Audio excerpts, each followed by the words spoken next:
भारत माता की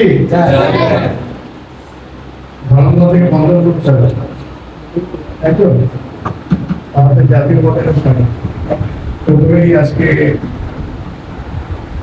আমাদের গোল্ডেন ড্রিম ইনস্টিটিউট আমরা একটা পরিবার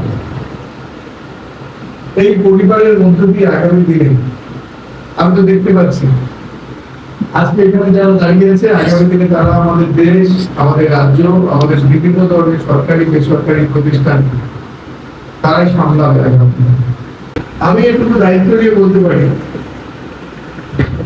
আগামী দিনে কম্পিউটারের বিকল্প কিছু নেই। আমাদের এখন বিধায়ক কার্যালয়তে দুটো কম্পিউটার রাখতে হবে, ফলে যে কোনো কাজ করতে গেলে কি দরকার? কম্পিউটার দরকার সব ক্ষেত্রেই আছে। এখন বাড়িতে হচ্ছে কি কোনো কাজ করার জন্য কম্পিউটার অনেক কাজ আছে। প্রথম কথা যে কোনো ডেটাকে এক স্থান থেকে অন্য স্থানে নিয়ে যাওয়া, অন্য স্থান থেকে নিয়ে আসা, মেল করি না, প্রচুর তথ্য, যে তথ্য শুধু বইয়ের মধ্যে সীমাবদ্ধ নয়। আমার যদি মনে হয় আমি কম্পিউটারে ক্লিক করলে আরো অনেক অনেক ডেটা পাবো।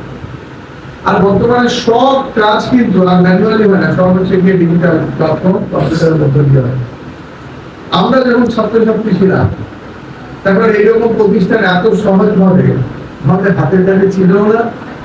আর আমাদের অভিভাবক অভিভাবিকারা সেই অর্থে আমাদের কম্পিউটার শেখার পরিবেশ যেহেতু আমাদের কাছে দিকে ছিল না, পরে তমলুক বা অন্যান্য জায়গায় গিয়ে শিখব সেই সুযোগও ছিল না।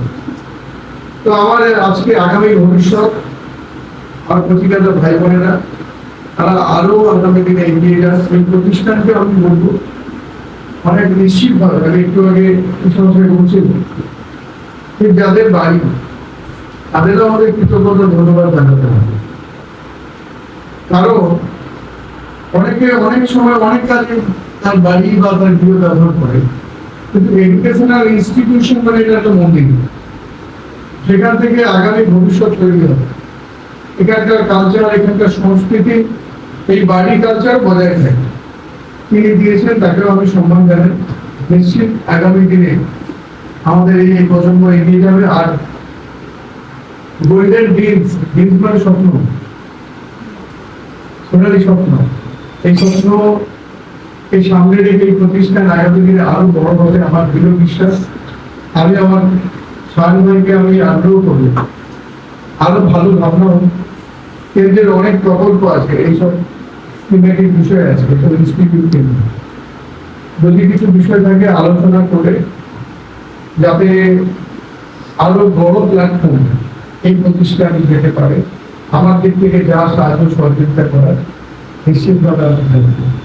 এবং আগামী বছর আমি এটুকু বলে যে আগামী বছর যখন আবার এরকম আমার কি কি ছাত্রছাত্রীদের তাদের উৎসাহিত করার জন্য অভিবাদন পর্বের যে কার্যক্রম তাতে যেন আমাকে ডাকা হয়, আমি আসবো। কিন্তু তাই না, একেবারে পারিবারিক ভাবে আমি একটি বিদ্যালয়ের শিক্ষক, তো স্বাভাবিকভাবে আমার শিক্ষা প্রতিষ্ঠান এই ধরনের প্রতিষ্ঠানের সাথে জুড়ে থাকার সুযোগ পেলে আমি খুশি হই। নিশ্চিতভাবে আগামী দিনে চড়িগুটি করে এগিয়ে যাবে এই প্রতিষ্ঠানই আশা প্রত্যাশা রেখে আমাকে আরো একবার মিলিত হওয়ার সুযোগ করে দেওয়ার জন্য এই প্রতিষ্ঠানের সকলকে যথাযথ স্থানে সম্মান জানিয়ে